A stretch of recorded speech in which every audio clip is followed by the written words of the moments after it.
दोस्तों ये देखो, ये कैसे दिव्य पौधे हैं, खुद ही रोशनी छोड़ रहे हैं। देखो इनकी चमक कितनी तेज है, जैसे कोई जीवित रोशनी हो। और पीछे ये द्रोणागिरी पर्वत है, हनुमान जी संजीवनी लेने यहीं पहुंचने वाले हैं। पर्वत देखकर लग रहा है मैं स्वर्ग में हूँ। अरे हनुमान जी ये देखो, मेघनाथ के शक्तिबाण से लक्ष्मण मूर्छित हैं, वो संजीवनी खोज रहे हैं। ये देखो यहाँ बहुत सारी संजीवनी है।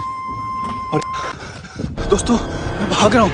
ये पर्वत का संजीवनी जंगल कितना सुंदर है, लेकिन मुझे डर लग रहा है। हनुमान जी को असली संजीवनी नहीं मिली तो पूरा पर्वत ही उठाने वाले हैं। अब मैं क्या करूँ? मुझे अभी पर्वत के साथ लंका जाना पड़ेगा। भागो दोस्तों, देखो मैं यहाँ खड़ा हूँ, हम उड़ने वाले हैं। दोस्तों हनुमान जी के साथ मैं भी लंका जा रहा हूँ।